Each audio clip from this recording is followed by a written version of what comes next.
और ना ही चैन से सो सकती है। अब सास की वजह से स्वीटी की लाइफ में क्या खड़ी हुई है नई मुसीबत, चलिए आपको दिखाते हैं। सासू जी तूने मेरी कदर न जानी।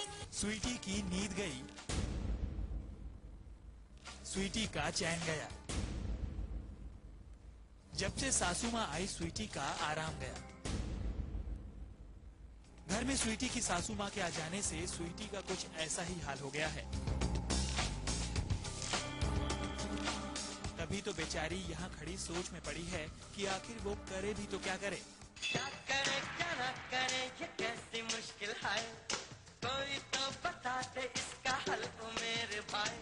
वाकई सासू माँ तो स्वीटी की सबसे बड़ी परेशानी बन गई है और इसका कोई हल स्वीटी की समझ में भी नहीं आ रहा है। लेकिन अब क्या नया बखेड़ा खड़ा हुआ है सासू माँ के आने से, चलिए स्वीटी से ही पूछते हैं। रातों की नींद इसलिए उड़ी हुई है कि मेरा बेटा 10th स्टैंडर्ड में है और उसके बोर्ड एग्जाम्स होने वाले हैं 2 महीने में, और मेरी सास आई हुई है जो उसे बिल्कुल पढ़ने नहीं दे रही है, प्यार में, लाड में, दुलार में। और वो भी दादी का प्यार पाके बिल्कुल फ्री बर्ड हो गया है, फैल गया है, वो बिल्कुल पढ़ना नहीं चाहता। 2 दिन पहले स्कूल में प्रोजेक्ट कोई सबमिट करना था, उसने घर में बताया भी नहीं है और प्रोजेक्ट सबमिट भी नहीं किया। स्कूल से लास्ट वार्निंग आ गई है कि भैया अगर कल तक प्रोजेक्ट सबमिट नहीं किया तो आपके कम से कम 15 मार्क्स कट जाएंगे या 20 मार्क्स कट जाएंगे। और स्वीटी उस बात को लेके बहुत हाइपर हो गई है। अच्छा तो ये बात है, लेकिन स्वीटी जी एक बात तो बताइए कि आपने तो अपने बच्चों की पढ़ाई के लिए कुछ रूल्स रेगुलेशन वगैरह भी बनाए थे। अरे काहे का रूल जो सेट किया था सब ऐसी तैसी हो गई है सासी के आते ही। अभी सास जाएगी तब ये रूल हटाएंगे, अभी सेट करेंगे। अभी तो फिलहाल कोई रूल का रूल ही नहीं रह गया, सब कुछ रूल का सब निकल गया। ये आप कह रही हैं स्वीटी जी? आप तो अपने बच्चों की परवरिश का इतना ख्याल रखती हैं, फिर एक सासू माँ के आ जाने से आप हार कैसे मान सकती हैं?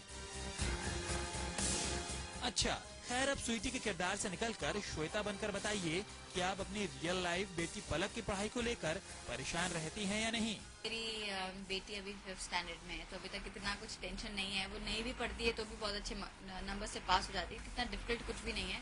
आगे आगे नींद तो आगे उड़ेगी जब सिलेबस डिफिकल्ट होते जाएंगे और बच्चे पढ़ने में ध्यान नहीं देंगे। तो अभी तक तो मैं काफी रिलैक्स्ड की नींद लेती हूँ, बहुत रिलैक्स होती हूँ।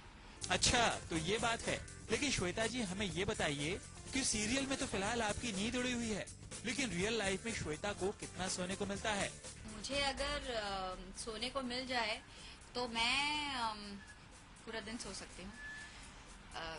सोने की लालच ही मुझे एक्सरसाइज नहीं करने देती, मुझे कुछ और नहीं करने देती। I only sleep, but because of my schedule मुझे सोने में 4 घंटे मिलते हैं या 5 घंटे मिलते हैं।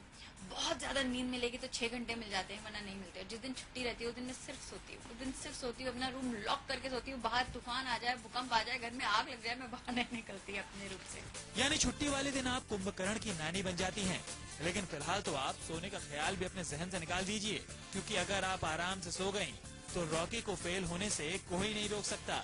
शिखा सिंह के साथ ब्यूरो रिपोर्ट, मुंबई E24। अगर मेरा कोई राजकुमार होगा तो बस होगा अर्जुन जैसा, उसके अलावा कोई नहीं। अजी ये हमारा नहीं बल्कि ये बातें तो लक्ष्मी कह रही है, वही लक्ष्मी जो सीरियल